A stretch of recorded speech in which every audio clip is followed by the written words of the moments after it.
시장에 영향을 끼칠 만한 앞으로 엄청난 중요할 만한 한 뉴스 코너가 이제 시작이 됐습니다. 오늘도 어떤 뉴스를 가져왔는지 살펴보도록 하겠습니다. 자, 오늘도 세 가지를 가져왔습니다. 첫 번째, 국내 기업 해외에서 ICO를 했어도 자본시장법 적용을 받는다라는 소식을 가져왔고요. 자, 두 번째입니다. 자, 페이스북 코인베이스 인수 루머가 다시 한번 불거지고 있습니다. 두 번째 기사를 가져왔고요. 자, 마지막입니다. 네덜란드 은행 암호화폐 보유권 2배로 증가를 할 것이다 라는 소식을 가져왔습니다. 자, 여기에서 첫 번째 기사 한번 확인해 보도록 할 텐데요. 자, 국내 기업 해외에서 ICO를 했어도 자본시장법 적용을 받는다라고 이제 가져왔는데 이게 조금 약간 뭐랄까 좀 아다르고 어다른 게 있는데, 작년까지만 하더라도 이제 최종국 이제 위원장이 이제 코인이라든지 ICO라든지 이 부분은 금융 상품이 아니다라고 이야기를 했고요. 그 다음에 지금 이게 금융 상품이 아니기 때문에, 자산이 아니기 때문에 지금 현행법상 이렇게 제재를 할 수 없다, 이런 얘기들도 이제 했는데 이 부분이 다시 한번 이야기가 나왔습니다. 자본시장법으로 이렇게 받을 수 있다라고 얘기했는데, 그러면 금융상품으로 인정을 하고 제도권을 편입한다는 이제 가시적으로 우리가 이렇게 생각을 해볼 수 있는데, 여기서 또 한 가지가 있는데, 일각에서는 이래요. 금융위에서 이걸 금융상품이다, 금융자산이다, 이것을 이렇게 만들 수 있는 자격은 없거든요. 이 자격이 사법부와 이제 사법부에서 이제 나오는 건데,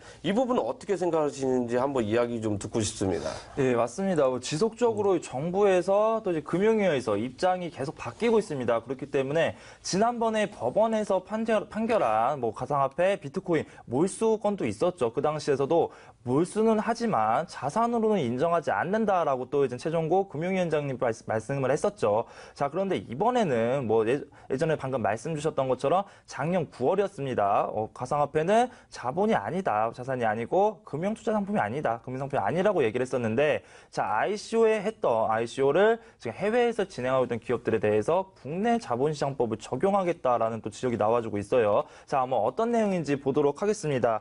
자, 아시다시피 국내 같은 경우에는 지금 ICO를 전면적으로 금지를 해놨습니다. 자, 중국과 더불어서 지금 두 나라가 전면적으로 금지를 했었고요. 그러다 보니 스타트업이라든지 또 이제 블록체인에 대한 기술을 보유하고 있는 그런 기업들이 해외에 나가서 ICO를 적용을 했었습니다. 자, 하지만 국내 자본법에 대한 국외 적용 사항에 포함될 수 있다라는 얘기가 나와주고 있어요. 자, 그렇지만 이거 같은 경우에는 자본시장법 2조에 있습니다. 국외에서 이루어진 행태로 국내에 미치는 경우에 적용할 수 있다라고 나왔고요. 자, 그 전에 이제 자본으로 이제 인정을 하느냐, 투자 상품으로 인정을 하느냐 마냐, 이거에 따라서 좀 달라져 있는데요. 자, 금융 상품으로 인정하기 전에 다시 한번 또 하나 인정해야 되는 게 있습니다. 과연 이 알트코인 또 이제 비트코인을 이제 주식으로 증권으로 인정을 하는지가 좀 중요합니다. 미국 같은 경우에는 이더리움과 비트코인은 증권이 아니다라고 확실하게 얘기를 했습니다. 그러면서 이제 나머지 알트코인에 대해서는 이제 증권법에 의해서 규제를 좀 하겠다라고 밝혔고요. 하지만 저희 대한민국 정부에서는 아직 이렇다라는 발언을 안 해줬었죠. 그렇기 때문에 해외 ICO가 과연 국내 국내 자본법을 이제 받을 수 있는지, 이런 거에 대해서 좀 아직도 좀 의구심을 풀고 있습니다. 자, 그런데 이제 해외 ICO를 추진 중인 지금 현재 기업이죠. 그런 기업이 이제 발행한 이런 토큰이라든지 코인 같은 경우를 분석해보면, 백서를 분석해보면, 그 중에서 70%에서 80% 이 정도는 이제 증권법에 좀 소속될 것이다라고 좀 생각이 들고 있습니다. 자, 그 이유는 저번에도 한번 말씀드렸습니다. 미국 연방대법원의 하위 테스트라고 했습니다. 그래서 증권으로 여부하는지, 이제 증권으로 이제 인정을 하고 안 하고를 판단하는 기준이 될 것이다라고 얘기를 했었는데요. 자, 그때 첫 번째가 그거였죠. 과연 이 상품을 금전적인 투자를 할 수 있냐, 이거였고요. 두 번째가 투자 수익에 대한 기대가 있는가, 이거였고요. 자, 여기까지만 하더라도 지금 이 가상화폐 시장이 지금 증권이 적용되고 있습니다. 그리고 세 번째가 금전 투자는 일반적인 행동인가. 자, 이거는 일반적으로 법적에서 불법적인 자금이 아닌 일반적으로 모든 사람들이 할 수 있는 투자 방법인가를 좀 얘기하고 있고요. 자, 마지막이 이제 모집자나 제3자의 노력으로 인해서 수익을 창출할 수 있는가가 에 대한 문제였습니다. 자, 하지만 비트코인과 이 이더리움 같은 경우에는 이런 수익자나 뭐 제3자에 대한 노력으로 인해서 이득을 보는 게 아니고요. 그 가상화폐가 현물적으로 통화로 사용하면서 사용자가 직접 사용자 필요에 의해서 구매하는 것이 맞다라고 밝혀지면서 이제 증권이 아니다라고 얘기했습니다. 하지만 다른 알트코인에 대해서는 이제는 증권이 될 수 있다. 화폐가 되지 않는 알트코인에 대해서는 증권법에 의해서 적용을 받을 수 있다라고 얘기를 했었고요.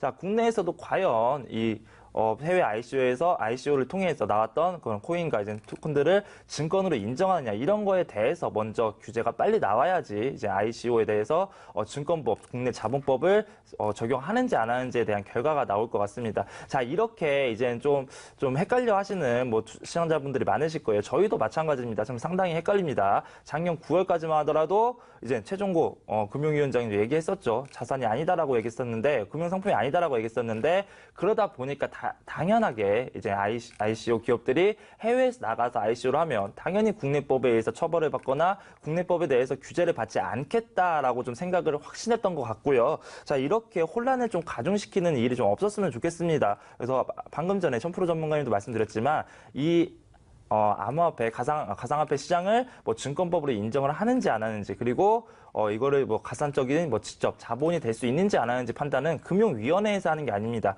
물론 뭐 정부에 대한 기관이기 때문에 상당히 영향력은 있지만 결과적으로는 입법부나 사법부에서 해야 되는 거기 때문에 이제 확실한 규제나 확실한 내용이 나오기 전까지는 좀 이렇게 혼란스럽게 하는 일은 좀 없었으면 좋겠습니다. 자, 이렇게 해서 뭐 시장에 제일 중요하다라고 이제 생각할 수가 있었는데 ICO가 과연 국내에서 이제 자본시장법에 이제 적용을 받을 수 있는지 없는지 이 부분에 대해서 알아봤는데요. 뭐 첨언을 해드리자면 금융감독원이라든지 금융위원회는요, 이제 금융상품, 금융업 쪽에서 거의 파수꾼 역할이다 이렇게 이제 보시면 될 것 같습니다. 결과적으로 중요한 것은 사법부에서 이제 판단할 일이기 때문에 앞으로 이제 그 정부 기관이 긴밀한 이제 공조를 통해 가지고 차라리 이 부분은 뭐 금융상품이다 아니다라고 확실히 이렇게 어느 정도 정의를 이렇게 내리는 게 낫지 않나 이렇게 이제 생각이 되고요. 결과론적으로는 미국 이제 하우 이제 테스트를 통해 가지고 어떤 결과에 나올지에 따라서 전 세계 이제 국가들도 이 부분을 좀 채택하지 않을까라는 조심스럽게 이제 예상을 해보고 있는 상태입니다. 아직까지는 이 부분을 이제 놓고 보면 아직은 뭐 실현 반영한 건 아니지만 결과적으로는 정부에서 이제 가상화폐 관련해 가지고 이제 그 입법이라든지 규제를 논하기 시작했다 이런 부분들만 놓고 보면 충분히 이제 좋은 쪽으로 이렇게 생각하셔도 좋을 것 같다 이렇게 말씀을 드리도록 하겠습니다. 자, 이렇게 첫 번째 기사 알아봤고요. 두 번째 기사 확인해 보도록 하겠습니다. 자, 페이스북입니다. 코인베이스 인수 루머가 이제 솔솔 나온다. 자, 이 부분은 이전에도 한번 나왔었는데 다시 한번 이제 불거졌는데, 자, 어제까지만 해도 저희가 가져온 소식을 치면 페이스북이죠. 페이스북에서 이제 암호화폐 광고를 완화시킨다는 소식을 가져왔거든요. 그 소식을 가지고 나서 그 다음 날이죠. 오늘인데. 코인베이스를 이제 인수를 한다고 합니다. 페이스북이 가지고 있는 전 세계 이제 인프라라든지 거기다 대고 이제 코인베이스 이제 신뢰도가 높은 거래소 이걸 합치면 충분히 페이스북 이용자가 이제 전 세계로 치면 25억 명이 넘는다고 해요. 이 부분을 이제 마케팅을 잘 펴서 만약에 인수를 한다 그러면 충분히 좋은 쪽으로 이렇게 흐름들이 이제 나오지 않을까 생각을 하는데 결과론적으로 놓고 치면 대기업에서 결국에는 이제 암호화폐가 이제 시장 자체가 무궁무진하다 보니까 이쪽으로 뛰어드는 거 아니라는 일각에서는 굉장히 생각들이 이제 지배적인데 이 부분은 어떻게 생각을 하세요? 예, 바로 어제 뉴스에서 말씀드렸었죠. 그 페이스북이 이제 광고 규제를 완화한다. 이 가상화폐에 대한 광고 규제를 완화한다라고 말씀드렸는데요. 자, 그 말씀을 드리자마자 또 채 하루도 지나지 않아서 이번에는 페이스북이 코인베이스를 인수할 것이다라는 루머성의 뉴스가 상당히 많이 나와주고 있습니다. 자, 그 이유는 뭐 그거겠죠. 이번에 이제 페이스북에서 대대적인 인사 발령을 했습니다. 그 중에서 이제 가상화폐에 대한 또 블록체인에 대한 신규 사업팀을 맡고 있는 사람을 이제 코인베이스의 이사였던 사람을 좀 편입을 시켰다라고 하면서 이제 코인베이스가 페이스북 안으로 들어가는 게 아니냐라는 얘기가 지속적으로 나와줬고요. 자, 방금 말씀하셨던 것처럼 이제 페이스북 같은 경우에는 지금 사용자가 20억 명이 넘습니다. 그렇기 때문에 상당히 많은 인프라를 구축하고 있습니다. 상당히 많은 사용자를 가지고 있기 때문에 또 코인베이스 같은 경우에는 일본과 손잡고 또 일본까지 진출했었죠. 그만큼 전 세계적으로 믿을 수 있고 안정적인 그런 거래소다라고 좀 인식이 되어 있기 때문에 두 업체가 손을 잡고 가상화폐 시장을 성장시킨다라고 하면 물론 광고적인 측면도 그랬고요. 또 이제 블록체인의 가장 최대의 장점이죠. 이런 블록체인 플랫폼을 활용한 이런 여러 가지 홍보들까지 할 수 있다라고 좀 보여주고 있습니다. 자, 그리고 지금 마찬가지로 페이스북에 물론 루머입니다. 예전에 한 번 나왔었던 루머고요. 다시 한번 이제 재각각을 받고 있는데 자, 이번에 대기업들에서 이렇게 코인 거래소에 대한 관심을 지속적으로 많이 가지고 있다라고 좀 말씀드리도록 하겠습니다. 자, 네이버죠. 네이버 같은 경우는 일본 자회사 라인이 있습니다. 이 라인에서도 자, 올해 안에 코인 거래소를 좀 출범하겠다, 오픈을 시키겠다. 비트박스라고 합니다. 이런 거래소를 오픈을 시키겠다라고 얘기하면서 각 나라의 대기업들이 이 코인 거래소를 직접 활용하고 이제 거래소도 대기업들이 관리하면서 조금 더 안정적인 거래소가 될 수 있게 하겠다라는 그런 의지를 좀 보여주고 있습니다. 자, 그리고 이제 마크버그죠. 그 페이스북의 CEO입니다. 페이스북 CEO 같은 경우에는 지속적으로 이 가상화폐에 대해 상당히 좀 낙관적으로 생각을 하고 있었습니다. 그렇기 때문에 다만 한 가지 여러 가지 좀 규제가 제대로 되어 있지 않고 사기성인 ICO라든지 또 이제 가상화폐를 통한 뭐 해킹이나 거래소를 통한 해킹이라든지 가상화폐를 통한 불법 자금 유출이라든지 여러 가지가 좀 문제가 되어 있었다라고 얘기를 했었고요. 지금 현재 중앙화되어 있는 이 금융시장에 대해서는 조금 안 좋게 보는 성향을 가지고 있습니다. 그렇기 때문에 탈중화를 꿈꾸면서 이제는 모든 이제 보안과 모든 자격이 이제 각각 개인의 사용자와 투자자에게 좀 돌아갔으면 좋겠다라고 좀 의견을 밝힌 적도 있었습니다. 그렇기 때문에 이번에 코인베이스 인수설 같은 경우에는 그저 단순한 루머가 아니고 페이스북 측에서도 물론 인수가 안 될 수는 있겠지만 이렇게 가상화폐 시장을 얼마나 더 성장성 있게 얼마나 좋게 보고 있고 또 실제로 지금 코인베이스의 인수를 하려는 노력을 보여주고 있는 것이 아닌가라고 판단이 되고 있고요. 자, 이번에 뭐 거래설에 대해서 지금 페이스북 CEO죠. 페이스북 CEO에서는 지금 얘기를 안 하고 있습니다. 그에 대해서 맞다 아니다라고 얘기가 안 하고 있는데 만약에 이 CEO가 가상화폐 시장을 상당히 부정적으로 본다라고 하면 당연히 인터뷰에서 이제 안 한다라고 얘기하겠죠. 그만큼 지금 코인베이스뿐만 아니라 여러 가지 거래소들을 검토하고 지금 준비해 나가는 모습으로 보여지고 있습니다. 자, 상당히 뭐 긍정적인 뉴스죠. 이것도 마찬가지로. 그래서 만약에 인수가 돼서 더더욱 홍보가 된다면 신규 투자자들에 대한 유입이 상당히 많이 들어올 것이다라고 생각하고 있습니다. 자, 이렇게 해서 뭐 두 번째 기사까지 알아봤는데요. 지금 뭐 골드만삭스라든지 거기다 대고 이제 뭐 조지 소로스 거기다 대고 또 이제 마지막 누가 있습니까? 록펠러 가문이죠. 이런 데서 이제 대기업 쪽으로 엄청나게 이제 큰 손 위주로 이렇게 거래소를 이제 인수를 하고 블록체인 기술을 이제 개발을 하면서 속수들이 이제 나타나고 있습니다. 이게 불과 6개월도 안 됐고요. 더군다나 3개월도 안 된 시점입니다. 3개월도 안 된 시점에서 굉장히 빠르게 이렇게 올라오고 있다는 것은 중국도 그만큼 이제 블록체인 기술도 굉장히 빠르게 이제 개발을 하고 있는 상태고요. 특허도 굉장히 빨리 이렇게 취득을 하고 있는 상태다. 이렇게 보시면 될 것 같고요. 올 연말께쯤이나 대기업들이 어느 정도 거의 대부분 블록체인 기술은 다 가지고 있고 거기다 대고 플러스 알파로 거래소라든지 또는 코인이라든지 이런 부분들을 섭렵을 해서 운영하고 있지 않을까. 결국에는 실생활에 빠르게 이렇게 적용 가능한 기술들이 빠르게 나오지 않을까 이렇게 조심스럽게 예상을 해보고 있는 상태입니다. 이렇게 해서 이제 두 번째 기사까지 알아봤고요. 마지막으로 세 번째 기사 알아보도록 하겠습니다. 자, 네덜란드 은행에서 암호화폐 보유권 2배로 이제 증가할 것 이렇게 이제 내용을 가지고 왔는데요. 뭐 보유할 때 뭐 2배까지 이렇게 뭐 보유를 한다 뭐 이런 말인 것 같은데요. 결국에는 이제 네덜란드 은행 금융이잖아요. 1차 금융권에서 이제 보통 이제 그 개인이라든지 또는 기관이라든지 암호화폐 이제 보유를 할 때 이제 2배 이상 이렇게 보유를 할 수 있다 이런 말인 것 같은데 이게 결정적으로 이제 시장에 영향을 끼칠 건지 아니면 국책은행에서 이제 단독적으로 이렇게 실행을 하는 건지 이 부분을 이제 좀 정립을 해가지고 설명을 해주시면 좋을 것 같아요.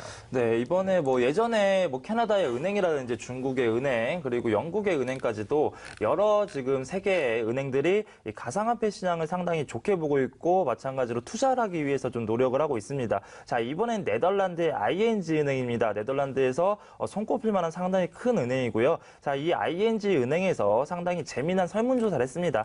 설문조사 결과 이제 앞으로의 가상화폐를 보유하고 있는 회원들 또 보유하고 있는 되는 그 투자자들이 상당히 많아질 것이다라는 결과가 나왔습니다. 자, 한번 보도록 하겠습니다. 전 세계 15개국에 약 1만 5천 명 가량의 이제 설문조사자들을 보고 이제 설문조사를 진행을 했었다고 합니다. 자, 이번 같은 경우에는 현재 유럽인에서 10명 중에 1명 정도, 10분의 1이죠. 10분의 1은 현재 가상화폐를 투자를 하고 있다라고 좀 밝혀지고 있었고요. 그 중에서 이제 15%나 되는 사람들이 앞으로의 월급을 가상화폐로 받아도 좋다라고 좀 얘기를 했었습니다. 그만큼 이제 가상화폐에 대해서 앞으로의 무궁한 가치를 좀 인정한다라고 좀 보여지고 있고요.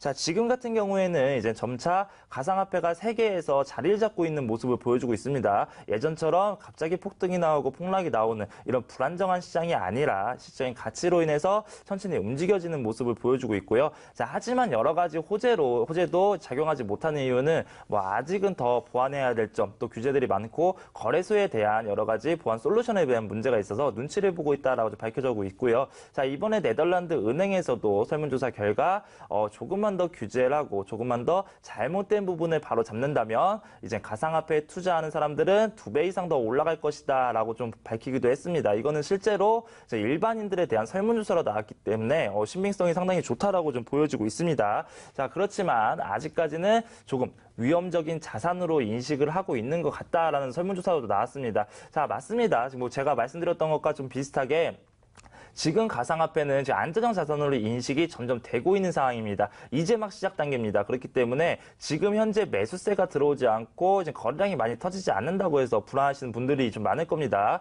그런 경우에는 뭐 불안해하지 마시고요. 이런 호재와 또 규제를 통해서 올라갈 겁니다. 이미 가지고 있기 때문에 다른 투자자들보다 조금 더 발빠르게 움직였다라고 보시면 되고요. 자, 그렇다면 앞으로 어떻게 해나가야 되고 앞으로 저는 어떻게 투자해야 될지 모르시겠다는 시청자분들은 뭐 잠시 후 진행되는 무료 온라인 공개 방송을 통해 들어오시면 모든 것들을 좀 알려드리고 있습니다. 오늘 1000% 전문가님도 마찬가지죠. 시장에서 꼭 필요한 정보들을 알려주신다고 하니까요. 늦지 않게 꼭 들어오시기 바라겠습니다. 자, 이렇게 해서 이제 마지막 기사까지 이제 알아봤습니다. 유럽에서 결국에는 조사를 했습니다. 일반 투자자들을 이제 대상으로 해서 앞으로 이제 암호화폐를 이제 뭐 투자할 것이냐, 또는 이제 뭐 투자를 한다면 뭐 어디까지 할 것이냐, 이렇게 이제 투자를 하면서 일종의 이제 그 조사를 한 다음에 이 부분을 블록체인을 우리가 이제 가져갈 것인지 아니면 생태계를 육성을 해가지고 제2의 디지털 화폐로 거듭날 것인지 하는 그러한 이제 조사가 이제 나왔다고 하는데요. 결국에는 이 데이터를 기반으로 해가지고 앞으로의 이제 로드맵이나 이제 플랜이 나오지 않을까 이렇게 이제 예상을 해봅니다.